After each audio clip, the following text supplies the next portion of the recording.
Hi everyone, Andrew from FootballManagerGuide.com here, and today we're going to be talking about when and how to use counterattacking in FM. There are a lot of things to consider here, so in order to keep things organized and structured, let's define the term first. So what exactly is counterattacking? Well, quite simply put, a counterattacking tactic is focused on absorbing attacking pressure from the opposing side, then gaining possession either through tackles, interception, or forcing mistakes, and then launching a quick attacking maneuver in order to catch the defending team off guard. Okay, so now who should use a counterattacking tactic? Unfortunately, I see a lot of people play the counterattack even when it's not actually helpful to creating and scoring goals. Many people play counterattacking football without regard to the opposing team's formation or mentality. This will cost you goal-scoring opportunities, and this will cost you games. Counterattacking is not for every opposition. It is most effective against teams that are playing attacking football. After all, the element of surprise and confusion is tantamount to an effective counterattack. So the first answer to who should use counterattacking tactics is teams that are up against opposition that have an attacking mentality. You can use your scout report for the opposing team to find out if they usually play one of the forward-minded mentalities, which are positive, attacking, or very attacking. And if they do, then you should consider using counterattacking.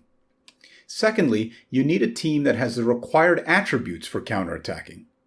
The most important element of a good counterattack is attacking speed. Does your team have pacey wingers or perhaps a speedy poacher? If so, counterattacking may be a good option against a stronger or more attacking opposition. A good example of a counterattacking winger is this man right here. He's got good acceleration, he's got good pace, and he's got good crossing for a championship winger. You'll have to scale this up or down depending on which league you're in. A little bit higher for the Premier League, a little bit lower for the Swedish First Division.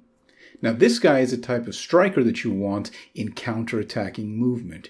He's got good acceleration, he's got good pace. The finishing is only 9, but it's not that important. As you can see, he's the top goal scorer in the championship at the moment. He's got good composure, so even though the finishing isn't fantastic, he can speed his way onto that ball, and when he gets the opportunity, he'll have the composure to put the ball in the back of the net.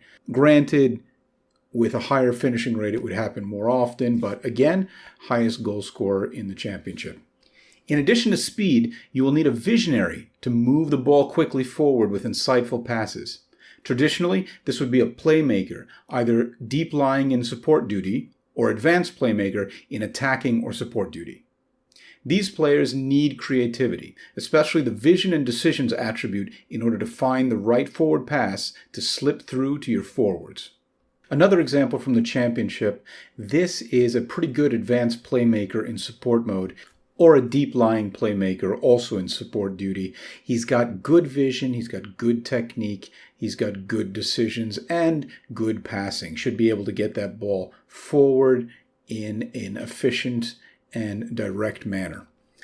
A ball-winning midfielder is also important if you're looking to command a counterattack from the midfield. I've had a lot of success with a single ball-playing defender in the back four. In fact, if you have a competent ball-playing defender, they will often be integral in creating quality scoring chances for a fast poacher or an advanced forward.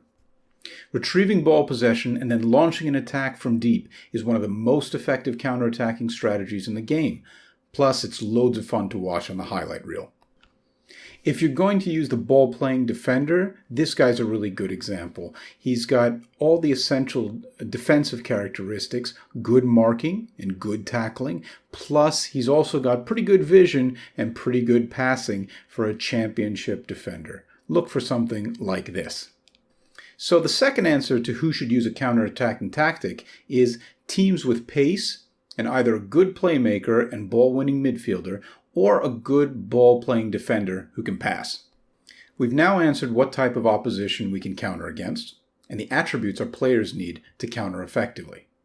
Now let's look at how to set up an efficient counterattacking tactic. There is no magic counterattacking formation in Football Manager.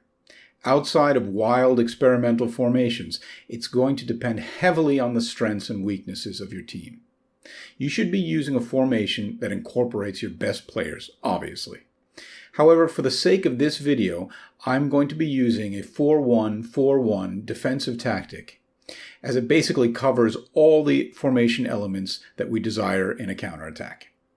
As mentioned before, roles are very important to successful countering, and you're going to have to consider who is going to be the essential player for your team. Are you going for the flanks? Then choose some wingers and move up the sidelines. What about a fast attacking central midfielder? Then swap the ball-winning midfielder for an attacking midfielder and push the ball through the center. Now your team instructions should reflect the counterattacking mindset of the tactic.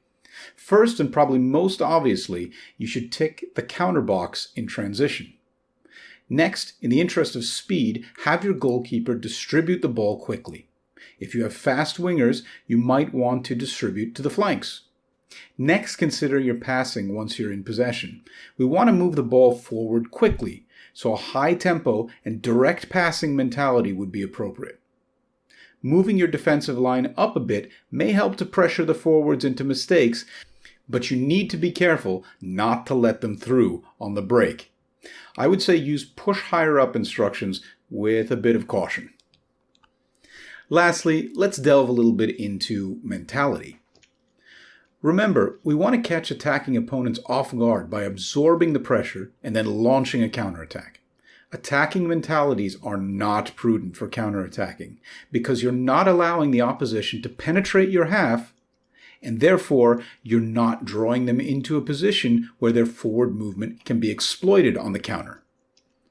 I've found the most effective mentalities when counterattacking to be the defensive and very defensive, and cautious to an extent. I recommend starting with defensive and gauging the effect from there. On match day, you should be referring to the Analysis tab often and looking at the full match coverage for some time to make sure the tactic is working effectively.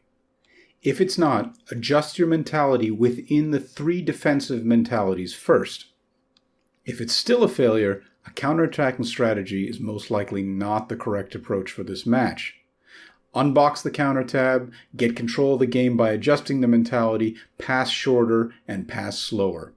Fixing a failed counterattack strategy, or indeed any strategy during the match, is best left for another video, so I'll leave it be here.